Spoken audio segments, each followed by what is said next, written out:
Mengapa Yesus Kristus harus menebus kita? Yang pertama, supaya kita bisa menjadi miliknya dan kita menjadi orang benar dan orang yang tidak bercela di hadapan Allah. 2 Korintus pasal 5 ayat 21, Dia yang tidak mengenal dosa telah dibuatnya menjadi dosa karena kita, supaya dalam Dia kita dibenarkan oleh Allah. Wahyu pasal 5 ayat 9, Engkau telah disembelih dan dengan darahmu engkau telah membeli mereka bagi Allah dari tiap-tiap suku dan bahasa dan kaum dan bangsa.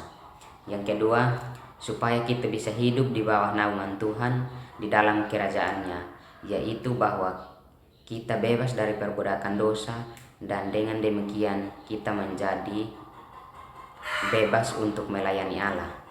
Roma pasal 6 ayat 6, Manusia lama kita telah turut disalibkan supaya tubuh dosa kita hilang kuasanya, agar jangan kita menghambakan diri lagi kepada dosa.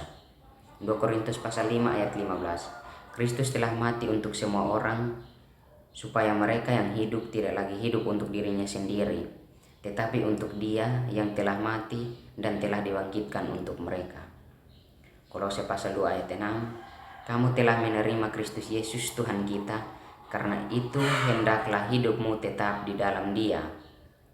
Titus pasal 2 ayat 14, Yesus Kristus telah menyerahkan dirinya bagi kita untuk membebaskan kita dari segala kejahatan dan untuk menguduskan bagi dirinya suatu umat kepunyaannya sendiri yang rajin berbuat baik.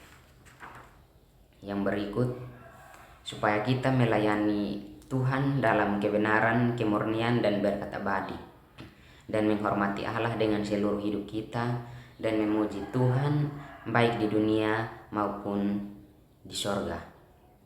Lukas pasal 1 ayat 69 dan ayat 74-75, Ia menumbuhkan sebuah tanduk keselamatan bagi kita, supaya kita terlepas dari tangan musuh, dapat beribadah kepadanya tanpa takut dalam kekudusan dan kebenaran di hadapannya seumur hidup kita.